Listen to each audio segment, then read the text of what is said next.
Good afternoon, everybody. It's Dr. Brown here on this rainy Thursday afternoon. No food link today, as you might have seen already. Want to take this opportunity to show you my exciting temporary office because our second story addition is going along so well. Construction on that and the cafeteria and the areas around have forced us out of our office until probably about August, but I'm easy enough to find. So today what I want to do in a very short period of time is give you a bunch of updates on different things that we've got going on in the district. And I know last time the presentation was about 20 minutes. My goal today is to make this presentation under 10 if I can. So what I'm going to do is share my screen and get our presentation going here. There we go. Hopefully you can see that. So I'm going to give you a bunch of different updates. Some are going to be about the return to school at 3 feet. We've got some updates in that area. Also have some updates on our 3 through 8 assessments and Regents exams that I think you might find interesting. Also going to give you just a very brief budget update. And we're also going to tell you about English Language Arts, our ELA curriculum selection update. It's an exciting time for us in that area as well. And then, of course, I will take any questions that you might have via email, or you can give me a call, or you can send me a message on Twitter, or whatever might work for you the best. So the return to school at 3 feet, just to kind of give you an update on that. New York State is very close to making a decision on changing from 6 feet to 3 feet. This video link is also going to accompany an email you're going to receive. It's going to have a study that the CDC and the New York State Department of Health are currently using from Massachusetts schools, which basically shows over a longer period of time that the move to 3 feet from 6 feet is safe as long as students are wearing masks and it doesn't need to have barriers. So we're thinking that either this week or next week, we're probably going to get the word that schools can return to 3 feet of distance. So last time I reached out to you, I gave you some timelines of 2 weeks for one building, 4 weeks for Gorham, et cetera. We've been working on plans every day, and now we're very, very close to having plans ready for each school building. We would just need a little bit of time to move desks and that kind of thing to accommodate more students coming back to school. Some pieces of information that I thought you might find useful and helpful to you. Our fully remote students, their parents have been contacted, and they're going to be staying remote unless they want to return. All other students are going to be returning 5 days a week. We're no longer going to have a hybrid option because we're going to have students here every day. Gorham Intermediate was the school that had the most number of challenges due to space. The one thing that I think was the biggest concern that I heard out and about was the possibility of students having to change their teacher so late in the school year. That is not going to have to happen now. We've been able to work this out so that students will remain with the same teacher that they started the school year with. And also on the teacher side, we're going to have to make very, very few teacher classroom moves, which is also helpful on the teacher side. So I think those two barriers, I guess, being resolved, or challenges being resolved, is a huge help to us. And I'm sure to you as a parent, maybe sitting at home wondering if your child will have to have another teacher for the last however many weeks of school. The answer is no. Students will wear masks all the time, just like they're doing now when they're at school. We will not be using barriers. Every Department of Health official, the CDC, and the study that I sent you all indicate that there's no scientific proof that a barrier does any good. So we're not going to spend the money or waste the time on barriers. We are going to have, like I said, mask wearing at all times, though. Transportation, just to throw it out there, even at 3 feet, is still going to be a challenge. Mrs. Shipman is working with her people on bus routes and that kind of thing. The majority of our students who are remote are choosing to stay remote through the end of the year. So that will actually help with transportation a little bit. But I wouldn't be surprised if I reach out and say, even though we're at 3 feet, if you can transport your child, would you mind doing that? Just so we have room on the buses for families who can't do that. We're going to make it work either way. And then, like I said, the last bullet there in an email that I'm sending to you, I'm going to send you the study. It's a pretty long study. You just need to read the first 3 or 4 pages. That's called the study abstract, and that'll tell you what the CDC and the Department of Health are looking at. For 3 through 8 assessments and Regents exams, the New York State Department of Education applied for 2 waivers to not have to give the 3 through 8 tests. And then there's also some associated Regents exams that tie back to the U.S. Department of Education. Those Regents exams are Algebra 1, English Language Arts, Living Environment, and Earth Science. They all get tied back to this thing called the Every Student Succeeds Act, or ESSA. The first waiver, unfortunately, was denied. So schools in New York State must give the 3 through 8 assessments in ELA, math, and science, and then the 4 Regents exams that I referenced.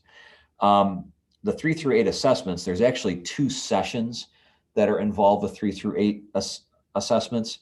We're mandated to give session 1. Session 2 is optional. So we are only going to be giving session 1 at Whitman.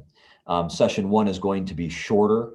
It is going to be given via computer, and any full remote students will be offered the opportunity to take the assessments, but they're going to have to come to school in order to take them. For the Regents exams, as I mentioned previously, it's Algebra 1, English Language Arts, Living Environment, and Earth Science.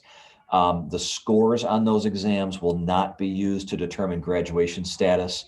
Our transcripts will all be updated.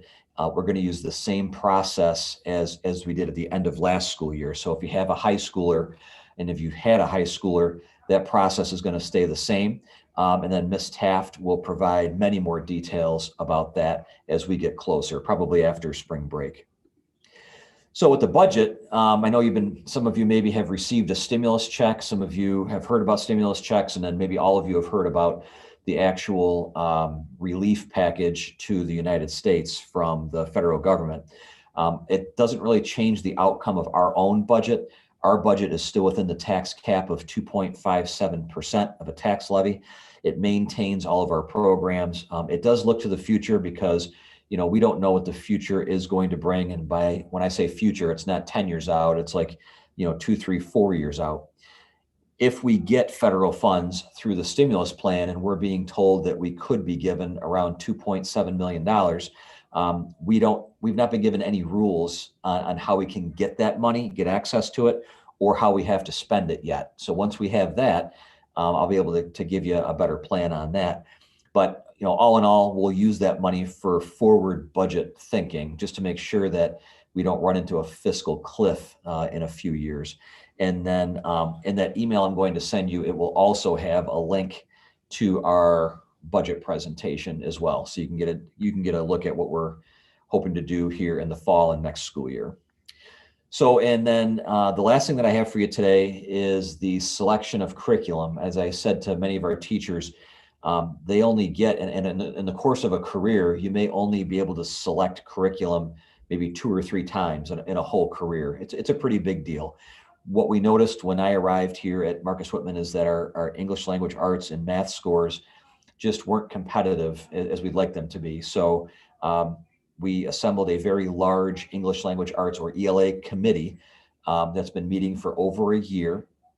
We've reviewed all the assessment scores, both present from what we have and going back into the past as far as we can.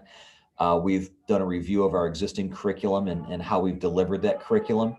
And then we've also, we're doing a review of gaps in instruction as well.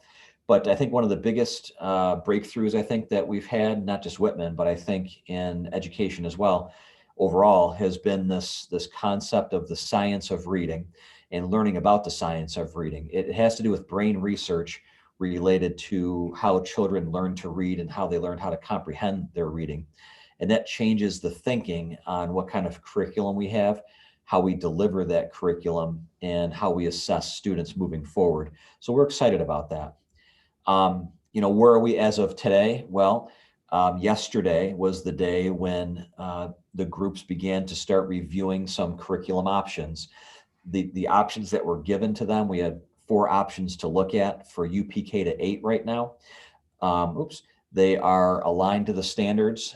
They're also aligned to the principles of the science of reading. So what are our next steps would be to narrow down our choices. I expect that to take maybe a month, month and a half. At that point, once those choices are narrowed down, we want to involve some select parents and students. We'll see who would want to take a quick look at what's been offered, and then I'll make a recommendation to the Board of Education on which curriculum package to select and then implement. So what we would do is we would actually make that selection.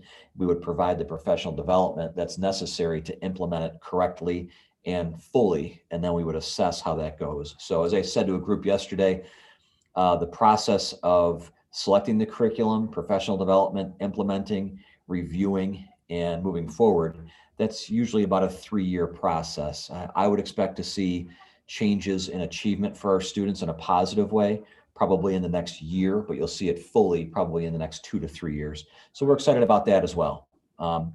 So in summary, there's a lot going on. We've also got the capital project, as you know. We've got athletics that are going on. We're in the process of hopefully getting some new rules to let our fine arts be closer than 12 feet and start doing some performances. What we've learned, I think, is that we are better together. All of us are better together. And I want you to continue to contact me, as you have been doing, if you have any questions, okay? And then lastly, I thank you. I thank you for your support and for everything. We wouldn't be as successful as we've been without you. And there's a few ways to contact me. As you know, my email, cbrown@mwcsd.org. There's our phone number. And if you see me on Twitter, there's also the store, there's wherever else you might see me. Please don't hesitate to ask me a question or share something with me, okay? So that was a lot less than 20 minutes, and I think I got a lot more information in. So appreciate your time watching this, and have a great rest of the day.